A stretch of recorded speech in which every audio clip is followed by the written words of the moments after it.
it started in here.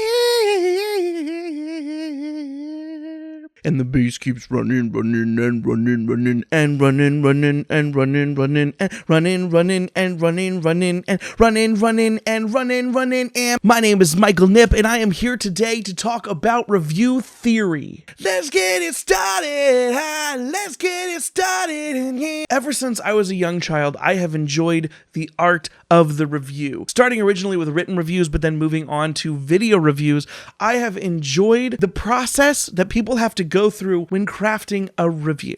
And through my obsession with review theory, I have seen that there are lots of different things that you can try to accomplish with a review. No review is one size fits all. All reviewers have their own sort of take on how to do this right. Some of them have strengths, some of them have weaknesses, and every person that's seeking a review may not be looking for the exact same thing. And as somebody that has spent a lot of my life watching and reading different reviews, I just want to sit down and talk about why reviews are awesome and the different types of reviews, some of the strengths and weaknesses, as I call it. Like, obviously, this is just my opinion. Because for me, this topic is fascinating. Am I a little bit of a dork? Yes.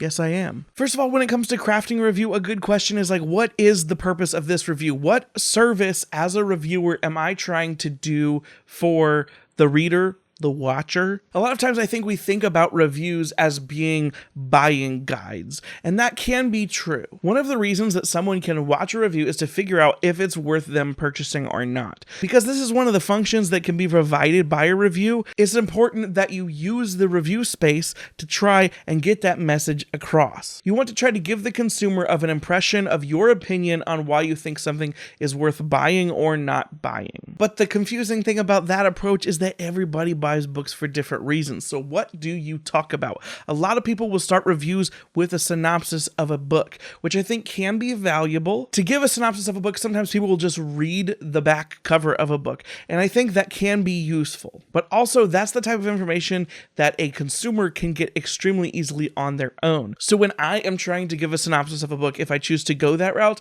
I try to do it, like paraphrase it in my own words, highlighting what I think is important and excluding what I think is not important, because frankly, a lot of times things that I would consider spoilers are just on the back of a book, bare naked butt for all people to see. From that starting point, we then have to decide the sort of type of flavor of our review, I guess. And different reviewers go about this in different ways. There can be attempts to try and make a review seem more objective, and there can be just the types of reviews that are extremely subjective and emotion-based. Obviously, I have that video that I made recently where I talk about how all reviews are subjective, and I still hold by that. But there are ways to go about reviewing a book in a way that society has deemed more objective, where you try to maintain an emotional stability somewhere in the middle of not being too excited or not being too negative. You want to try to have a rational opinion of it. This is the type of review where you're going to see a lot of focus on the technical framework of a story. Maybe it talks about the way the prose is handled. Maybe it talks about the story structure and whether the characters narratively follow a satisfying arc. If a reviewer is extremely well read in an area, they can try to say, this is innovative because of these factors, or this is very derivative because of these factors. These are the types of things that people mostly expect out of an objective review. And like I said, they generally aim to not be overly emotional in the way they present the information. They're trying to present it as level-headed and with as much just bare factual information as possible. This is more of a like literary critique review, I guess. These types of reviews can be extremely valuable to people that are also really well read in a genre, because if everybody sort of understands the nomenclature, the shorthand of the tropes that are always involved, that type of reader is frequently looking for something that does something outside of the norm. And the more books that you've read, the more you've sort of established a paradigm, a base level for what is normal, what is standard. The more stories that you read, the more you see different elements come into play in other stories, to the point where it becomes harder to find things that are truly unique. or once you've experienced like what the mass of something has to offer, this might be where you're starting to look for what requires extra effort, who put more work into certain elements of this story, who's breaking traditional structures in a way that I find interesting. These are those types of reviews, and I do find them interesting. I find them most interesting for things like video games, because for me, video games are something that I've played my entire life. I'm very well versed in lots of genres of video games. I've played tons of different video games. So very frequently, I find these types of reviews for video games valuable to me because I'm looking for something that has shorthand to paint me a picture and tell me this is what type of game it is, this is what games it's similar to, and here's where it differs, and why that is relevant. On the other hand, from that more objective side, you have the more just free-spirited emotional take of how do I, as a reviewer, feel about the thing that I just participated in. These are the types of reviews that I do most often on the channel, where basically I will say, I read this book and here's the way that it made me feel, here's the way that I thought the author accomplished those goals. If I didn't like something, here's why I think, to the best of my understanding of my own tastes, here's why it rubbed me the wrong way. Here's what it maybe reminded me of something I didn't like. Here's where it made me feel like another thing that I liked, like comparing emotional resonance between two types of works of art is something that is very valuable in an emotional take. And one of the great advantages of these types of reviews is they tend to come across as more passionate. And that passion can be super translatable to a viewer if you're watching a video review, or a reader if you're reading it. Passion when it comes to works of art can be crazy contagious. If I love a story, one of the things that I try to really craft into a review is how much I love it and hopefully why I love it. And then if it works as intended, people who watch the video go, dang, now I want to check this series out because you're so excited for it. That means I've accomplished my job with that sort of subjective, more emotional type review. Those subjective types of reviews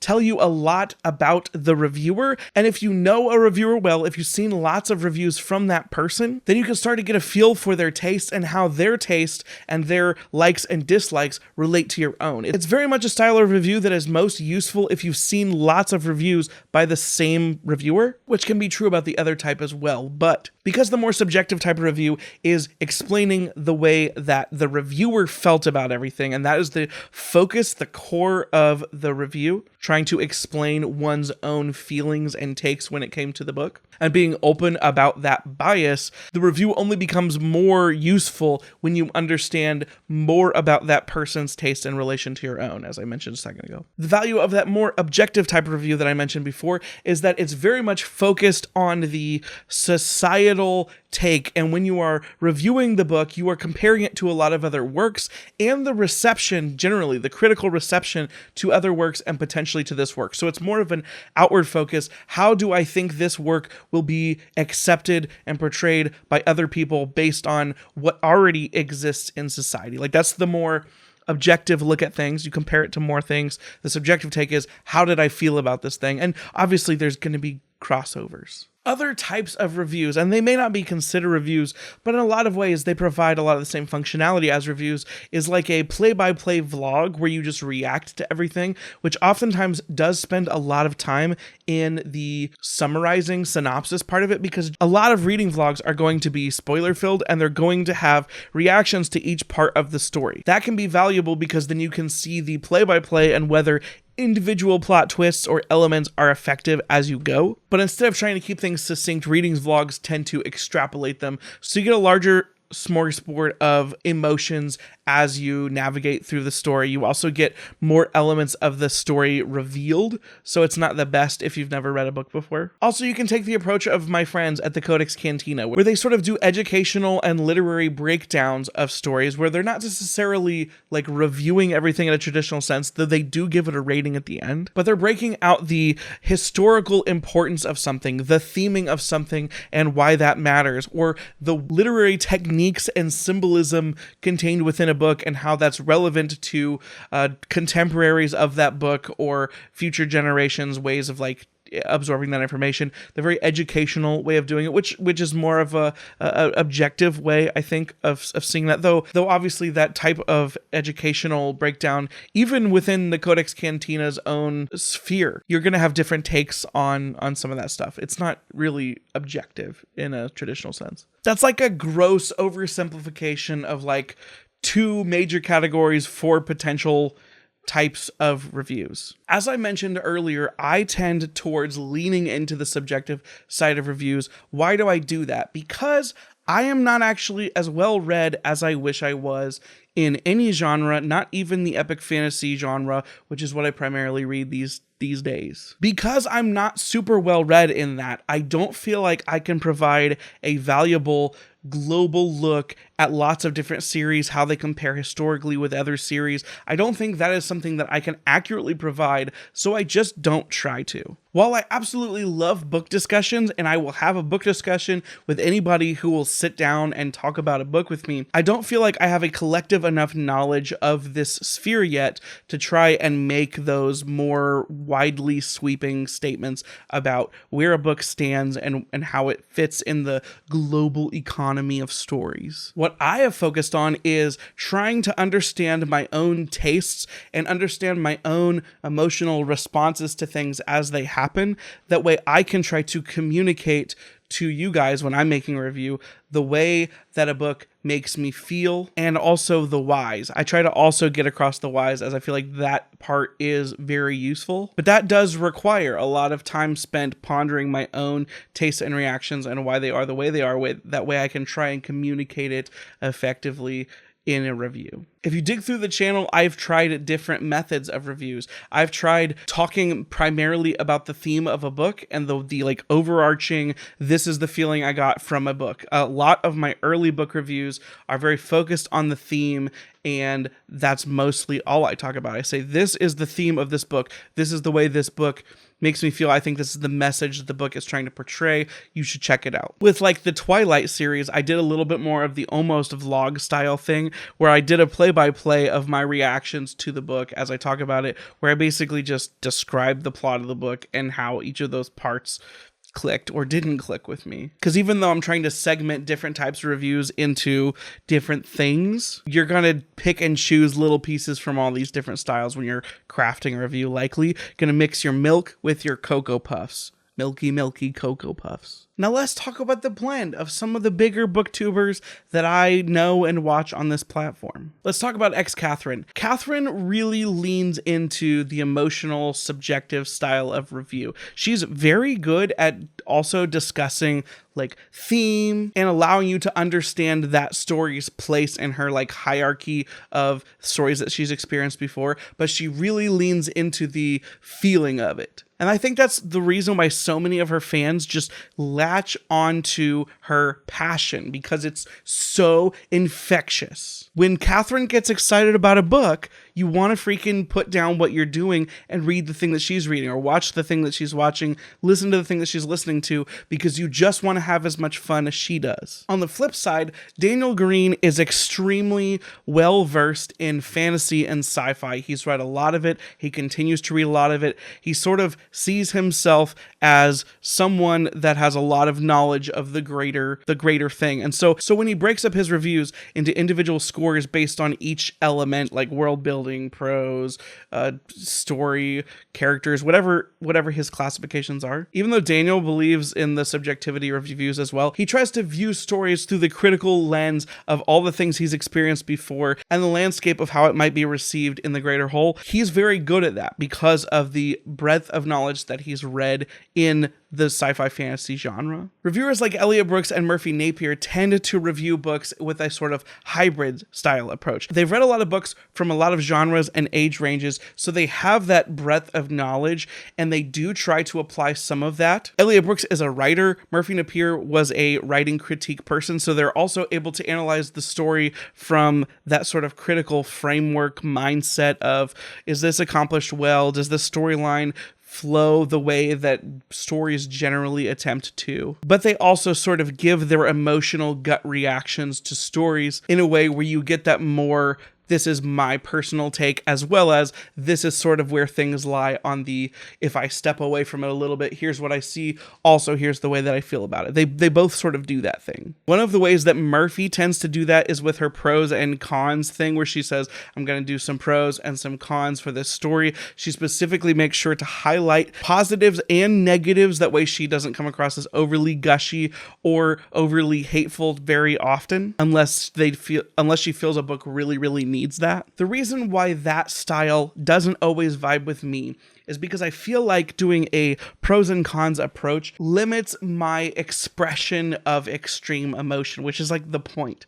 Like, that's why I think that's a good review style if you're trying to suppress the overly emotional output of things. I think oftentimes, because I love a lot of the books that I read, I don't necessarily notice as many of the negative things that a super hard critic might notice. And by choosing to not do the pros and cons approach, I will frequently, if something doesn't bother me, I won't bring it up or I won't notice it at all. If I'm talking about the book in a discussion, I can generally see and understand that criticism from other people, even if it didn't bother me. But because my take and my way of analyzing books at this part of my career doesn't see that, the pros cons approach forces me to, in my eyes, approach a book in a way that is less honest than just giving you my raw thoughts and my reasons for those thoughts, as best as I can. I want to establish, if it wasn't clear already, that I love the channels that I'm talking about. I'm not criticizing their style review. I'm just explaining why they do what they do according to my estimation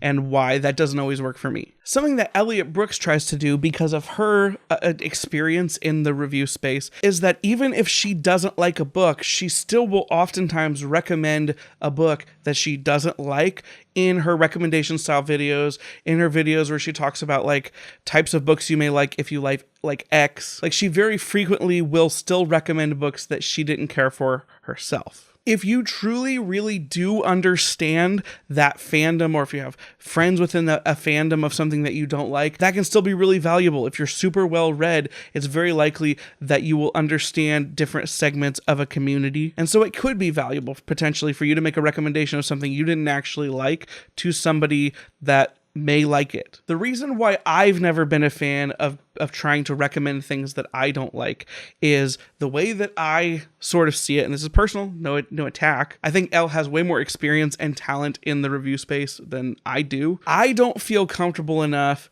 saying that I understand fandoms that I'm not a part of to be able to recommend something that I don't like, because I probably don't understand it enough to. So like, if I read To Sleep in a Sea of Stars and I really don't like that book, that's my go-to book I didn't like, or maybe The Poppy War. So like The Poppy War, To Sleep in a Sea of Stars, these are books that I didn't love. I have a hard time recommending them to other people because I feel like I don't understand enough about the tastes of the type of person that would like those things to be able to assume that I knew enough to recommend it to those people. Did that make any sense? Here's a better example. I'm a monster and a psycho. I don't like chocolate. I feel like I can try 10 different types of chocolate and not like any of them. I have no idea if the chocolate that I'm eating is actually good chocolate or bad chocolate because I don't like chocolate. So for me to recommend chocolate to someone else that does like chocolate, I don't get it because I don't like chocolate at all. I don't understand the nuances of what makes something good or bad. Hopefully that analogy made it more clear. So all that being said, that's where I get to the point that I'm at, where the only way I know how to talk about the books that I read is my own personal reaction, my own personal taste. I don't have enough knowledge of the greater community to be able to express where those opinions might fit into some greater conversation unless I've specifically had conversations with other people about it recently. And most of the time I put out reviews before I have any major discussions of things. Usually me putting out a review is what instigates a discussion. The exception to that is when I am doing a buddy read, either with an individual or on the Discord. So I'ma be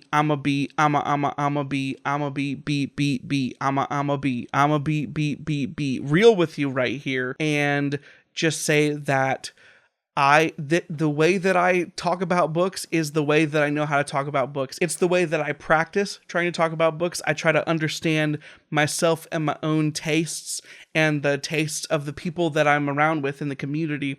These are the only ways that I know how to review books.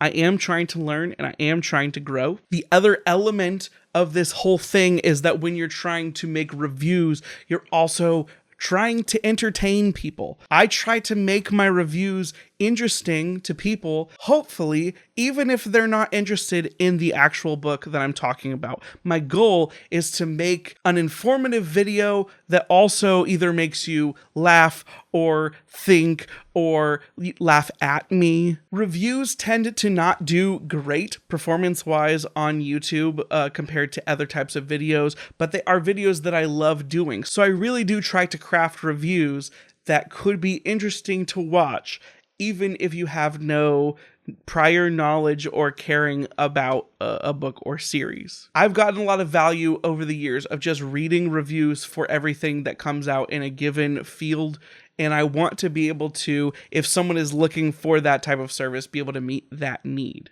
And I've got a feeling that some of the people in my audience might appreciate that. It seems like there is, for some reason, to me, it seems baffling. There's some reason that people have stuck around and they watch my videos, even when I put out a review for a book that's not as popular, or maybe it's not the best review, or maybe it's just like the 1,000th review on this book. I'm super thankful to the people that choose to stick around and hear whatever the frick my take is on some book, whether it's a fresh take or whether it's a more soiled take, not soiled, stale take. Anyway, I've been talking about this for a very long time at this point.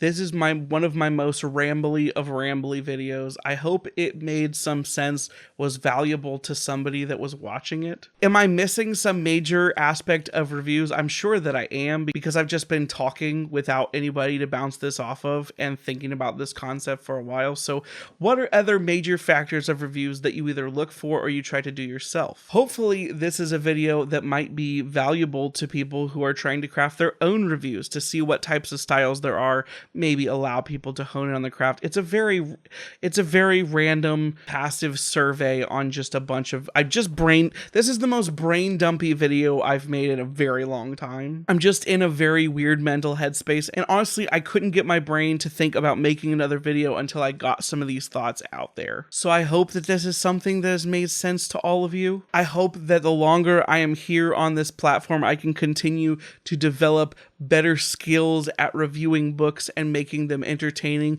and interesting and informative all at the same time. Please let me know if you think there are things that I could do to improve my own reviews.